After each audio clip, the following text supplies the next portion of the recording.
questa sera, cioè di questa stagione letteraria, culturale che fiorisce nel sud dell'attuale Francia, tra diciamo, la fine dell'undicesimo secolo e la primissima metà del XIII, ma nel XIII secolo, cioè nel 200, ormai ci sono solo più delle stanche ripetizioni.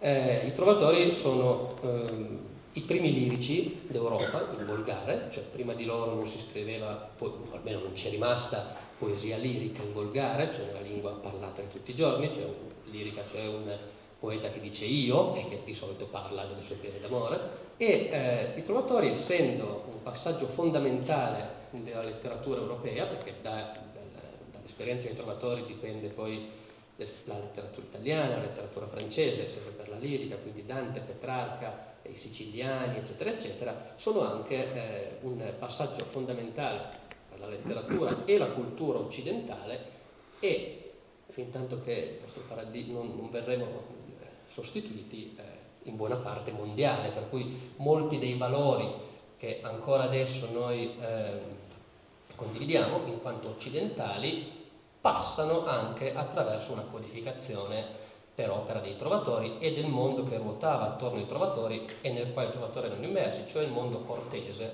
il mondo delle corti, che nell'undicesimo secolo inizia a svilupparsi la civiltà cortese, cioè quindi che ruota attorno al signore del luogo, che può essere più o meno importante, il quale ospita nel suo castello, nella sua residenza, poeti, giocolieri, suonatori, cavalieri, vari tipi di professionalità, diciamo così, che costituiscono appunto il mondo cortese, ed è un mondo permeato di appunto molti valori, molti dei quali sono ancora attuali, li usiamo ancora noi, li vedremo parlando di questo testo, e costituiscono un codice che poi sarà imitato ovunque, sarà imitato nelle corti del nord, quindi in Francia, ma anche in Germania, sarà imitato in Italia, dove adesso arriveremo subito con Rimbaud, non solo in Italia del nord, ma anche in Italia del sud, e poi se voi pensate a un periodo storico che forse si conosce meglio, cioè il Rinascimento, le grandi corti italiane del Rinascimento sono allo stesso tempo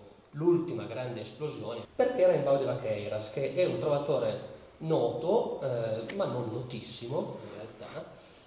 Rimbaud de Vaqueiras perché, come ho scritto scherzando su Facebook in questi giorni, se l'industria cinematografica americana sapesse che esiste, probabilmente ci avrebbe già fatto un film, perché ha una vita molto interessante, nel senso che non è un poeta come ne siamo abituati a pensare. Se noi ci viene detto pensate a un poeta medievale, molto probabilmente noi italiani pensiamo in prima battuta a Dante, questa idea di poeta che era lì chino sul suo foglio, che componeva, che spesso cantava, perché nel Medioevo le poesie erano parola e musica, che appunto era alle dipendenze di un signore. In realtà, prima di Petrarca, direi ancora con Dante, i poeti molto spesso facevano altro nella vita di mestiere. Il primo trovatore di cui noi abbiamo memoria, che ci ha lasciato qualcosa, di cui ci è rimasto qualcosa, si chiamava Guglielmo, e di mestiere faceva il duca d'Aquitania, quindi in realtà di mestiere combatteva.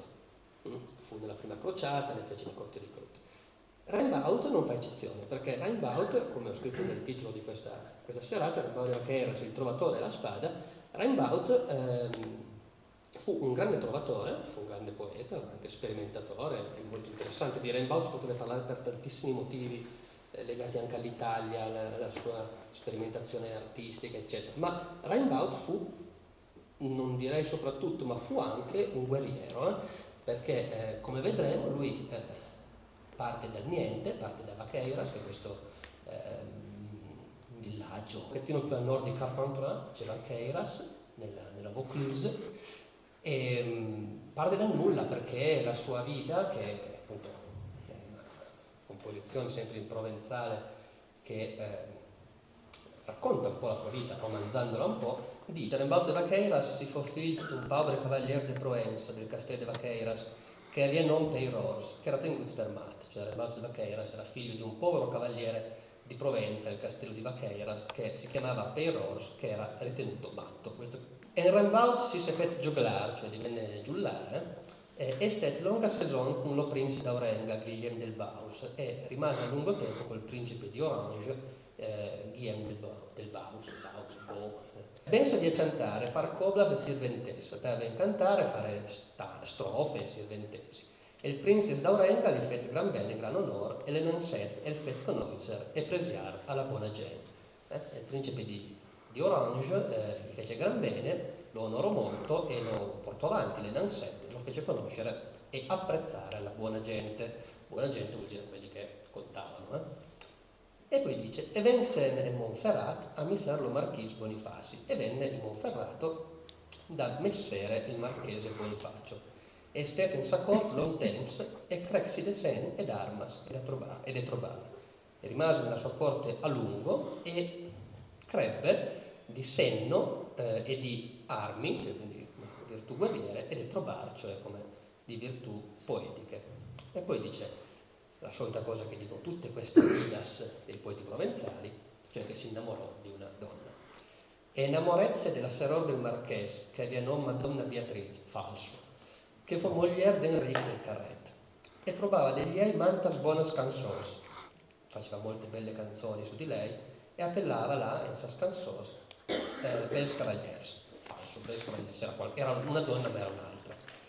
E fu un cresuto che ella gli volgesse gran ben per amore, e si credette che ella lo ricambiasse. E quando marchese passette in Romania, ello menarse e fecelo cavaliere, e dette di gran terra e gran renda al regisme di Salonica. E là egli morì. Quando il marchese passò in Romania, cioè nel regno nel territorio dei Romani, cioè nell'impero bizantino, lo portò con sé, lo fece cavaliere, gli diede grandi terre e grande rendita nel regno di Salonico, e là lui morì. Rimbaud nasce nel 1150-1160, grosso modo.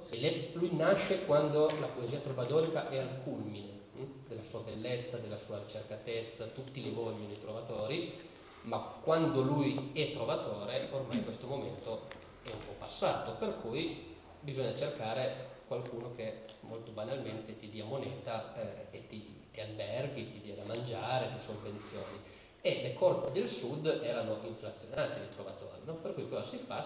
Quelli che stavano in Provenza, più vicini a noi, guardano la pianura padana, in cui si stavano formando, stavano iniziando a fiorire con un po' di ritardo rispetto alla Francia del Sud, delle corti interessanti, come appunto quella del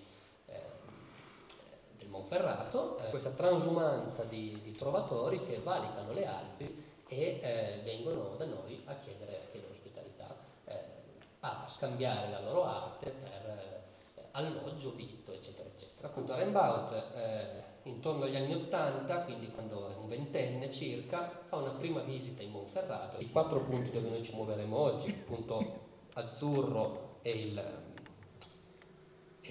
Provenza, da cui parte Rimbaud, poi c'è il punto viola che è Fucsia, che siamo noi, Monferrato, non distante da noi, il blu Sicilia e poi l'arancione Costantinopoli, Bisanzio, l'impero bizantino.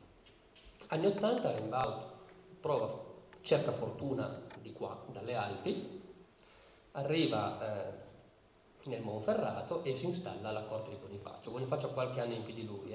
Si trovano bene, infatti quello che vi racconto questa sera in realtà è la storia di 2 amici, cioè di 2 uomini perlomeno, che condividono molti anni, molte avventure. Si trovano bene, Rimbaud è molto bravo come poeta, è quello il suo talento, però non disdegna appunto di portare anche la spada e a un feudatario dell'epoca averne uno che sapeva scrivere, in primo luogo, cosa non scontata, quindi oltre a fare il poeta poteva anche essere utilizzato per scrivere lettere, mandato come ambasciatore, era uno che sapeva parlare, per cui lo si poteva utilizzare. Stessa cosa che farà poi Dante, perché Dante si guadagnava da vivere facendo così dopo l'esilio. Sapeva scrivere, sapeva cantare, sapeva comporre belle canzoni, non disdegnava di menare le mani quando era necessario, per cui diventa un asset importante per Bonifacio. Rimbaud, nel 1189 circa, torna in Provenza, inizio anni 90 però è di nuovo di qua, passa nel Monferrato, trova di nuovo un modo per andare in guerra a fianco di Bonifacio, e poi da lì inizia in realtà la grande avventura. Nel 1194 si va in Sicilia. La Sicilia all'epoca era terra di conquista per l'imperatore Enrico IV, l'imperatore dei Romani Enrico IV decide di conquistare la Sicilia. Bonifacio, che forse era addirittura suo parente, ma comunque in quanto grande feudatario era uno dei capi del partito imperiale in Italia e tra i leader di questa spedizione, quindi si prendono armi e bagagli, vanno in Sicilia, la conquistano, Enrico IV viene incoronato imperatore a Palermo, in Duomo, e lì c'è anche Raimbaut che viene fatto finalmente cavaliere. Torna un paio d'anni in Provenza e poi dal 1197, grosso modo, è definitivamente il Monferrato. Passano alcuni anni abbastanza tranquilli, lui è lì, fa le sue cose, fa il poeta di corte, forse si innamora della figlia o sorella, non si sa, e poi succede una cosa che Bonifacio probabilmente non aveva in mente, cioè scoppia la quarta crociata. Siamo nel 1201, Bonifacio, che da un lato perde la guerra contro i suoi vicini, perché Bonifacio del Monferrato era da sempre in guerra con Asti, cioè come se Borgo fosse in guerra contro Nero, no? Però per contro diventa un leader mondiale, perché nel 1201 viene nominato a Soissons, in Francia, viene nominato comandante della quarta crociata, che dovrebbe recarsi nei luoghi santi, nei luoghi sacri, a recuperare il sepolcro. Nel 1202 parte per Venezia, perché i crociati dovevano imbarcarsi a Venezia. Raimbaut de Vaqueras non c'ha proprio tanta voglia di andare, lo dice, però poi nel 103 probabilmente si aggrega al suo signore, e la quarta crociata appunto avrebbe dovuto arrivare in Terra Santa, peccato che non ci arrivò mai, perché per molti motivi, ma sostanzialmente perché Venezia aveva degli interessi nell'impero bizantino. Fatto sta che i crociati vengono deviati prima a Zara e poi a Costantinopoli, che viene sottoposta a due assedi, 1203 e 1204, conquistata. Viene creato l'impero latino d'Oriente, contro Marchese Bonifacio, che puntava a diventare imperatore perché era il capo della crociata, però non stava tanto simpatico ai veneziani, che temevano che fosse troppo potente, i quali hanno detto: vabbè, allora noi eleggiamo imperatore l'altro, Baldovino di Fiandra, però per compensazione gli danno un regno, quindi lui diventa re di Tessalonica.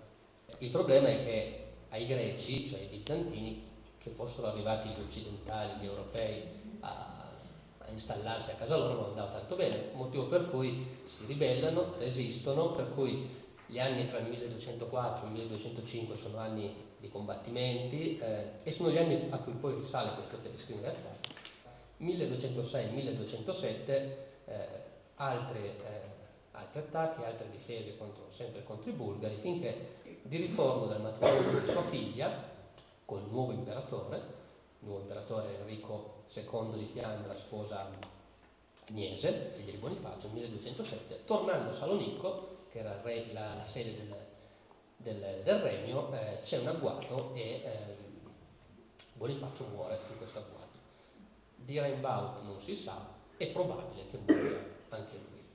Qualche anno prima, vi avevo detto, Raimbaut scrive questo testo, è un testo curioso perché si chiama appunto l'Epistola Epica, epica perché appunto riprende sia per come sono fatti i versi sia per quello che narra, cioè sostanzialmente battaglie, riprende l'epica medievale, che sono la canzone di la chanson de Roland, il Cid, eccetera, eccetera.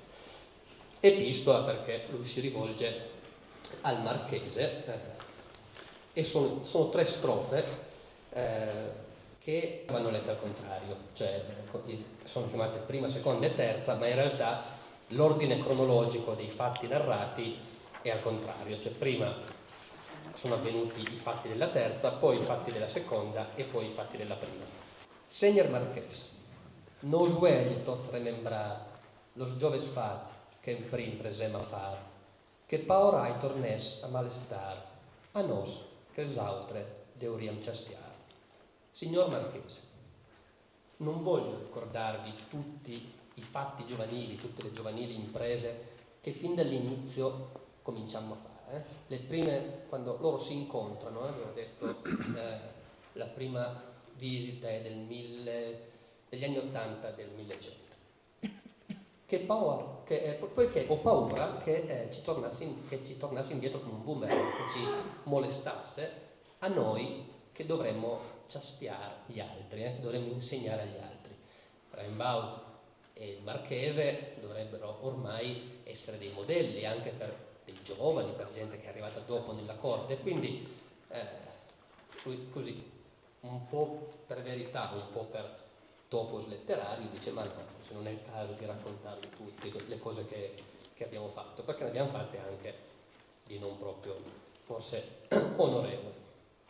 Però dice, e non per tant venero il fac tan clar che man sit noi poc om meliorar, car prim pugn es de gioveric triar, si vol gran prezzo mantenere o laissar.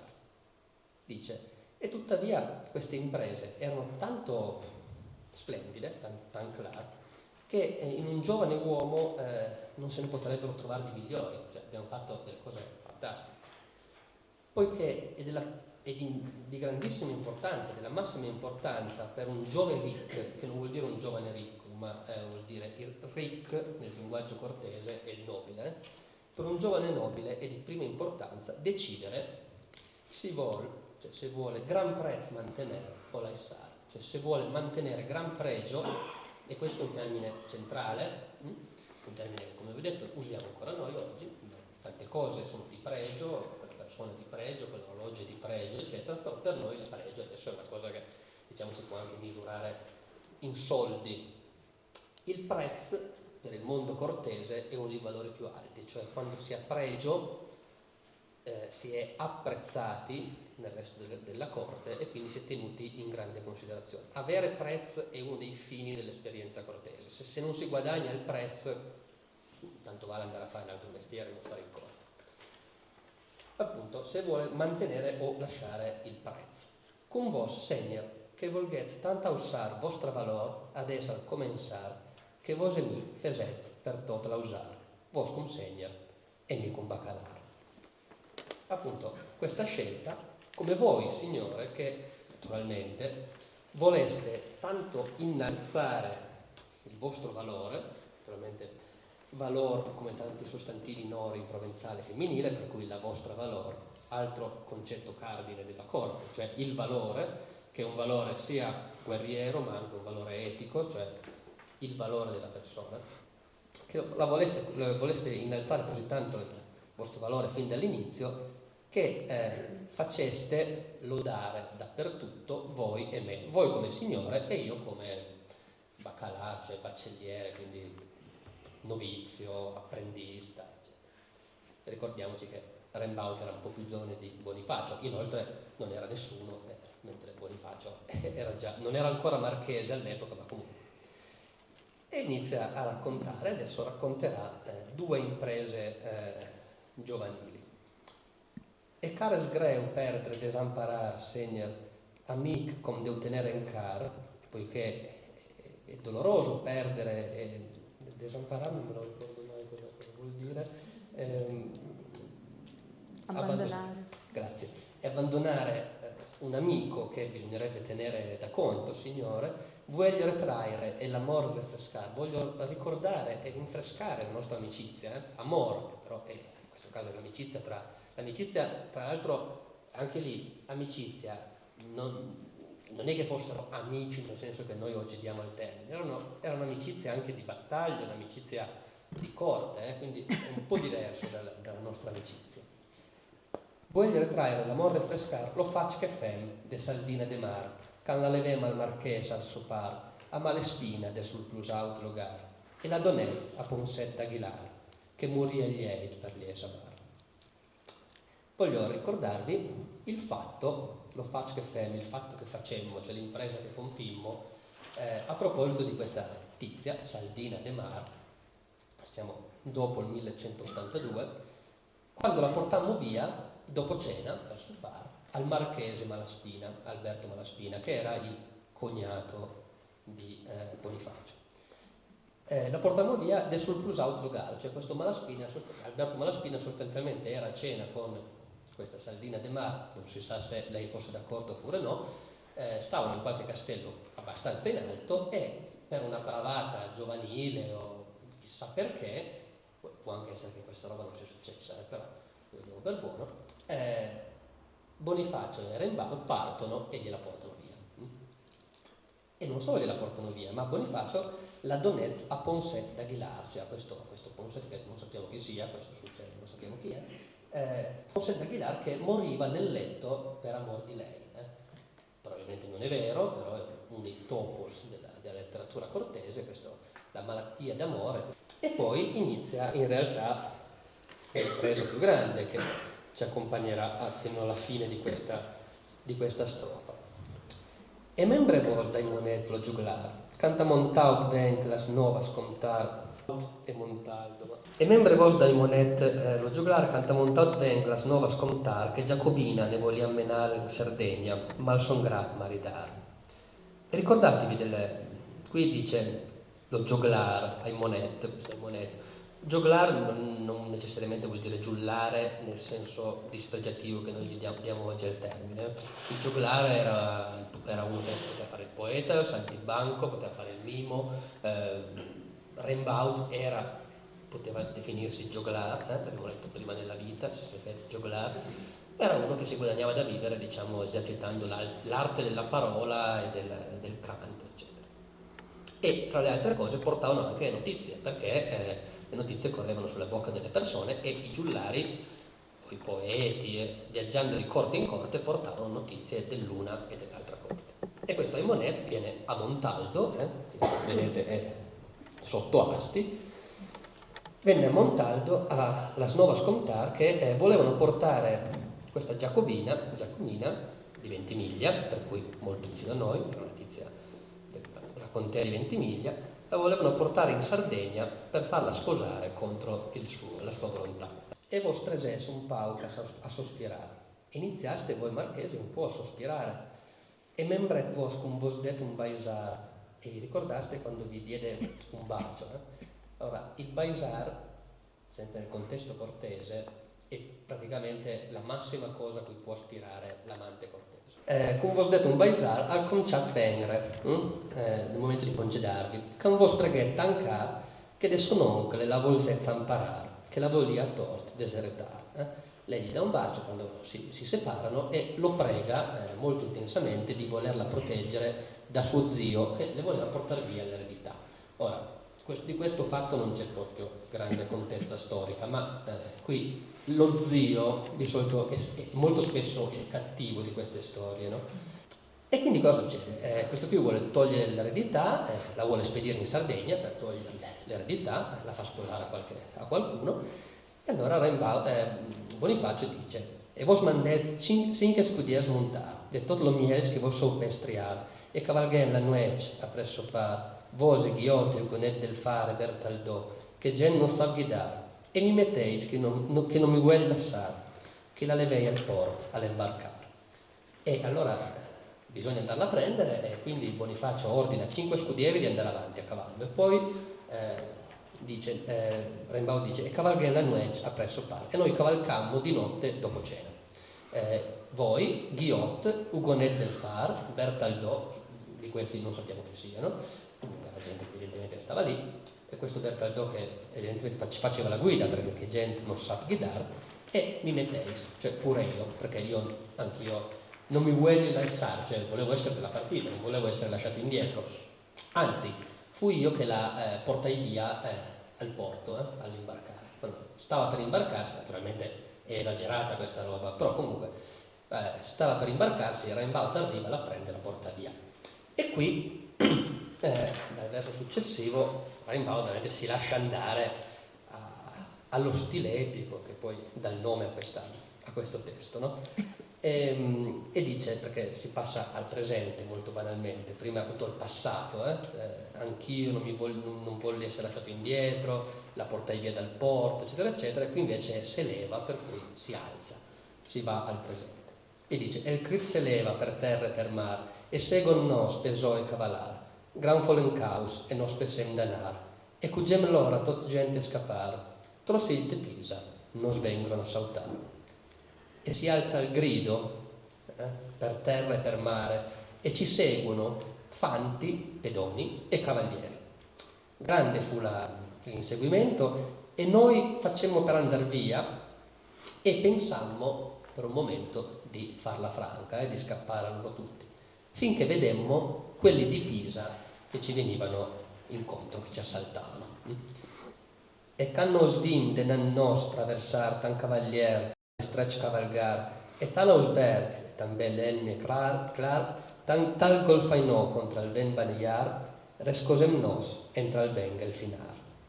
E quando noi vedemmo davanti a noi tagliarci la strada, tanti cavalieri, tane stretch cavalgar vuol dire tanti squadroni di cavalleria che cavalcavano in ordine serrato, cioè questi qui vengono ad assaltarli in maniera robusta, decisa. E tanti ausberghi e tanti begli elmi risplendenti, tante bandiere sbattere contro il vento, ci nascondemmo tra Albenga e Finale Ligure. Questo per dire la grande storia, anche quella della grandissima letteratura in questo caso medievale, ma in realtà mondiale. Questo qui si nasconde tra Albenga e Finale Ligure, dove adesso vanno a arrampicare, un tempo si nascosero in de Vaqueras. A chi? Qui ausimbas manta spar sunar, man corn, man gralle, manta segna credar, sagem paor, noso cal demandar. Qui sentimmo da tutte le parti suonare trombe, corni, urlare grida di battaglia. Le avevano portato via sostanzialmente la donna che bisognava sposare a qualcuno con cui si era già presi accordi, eccetera, per cui qualcuno sicuramente aveva un interesse a riprendersi. E c'è questo verso che dice: se avemmo paura non è il caso di domandarcene.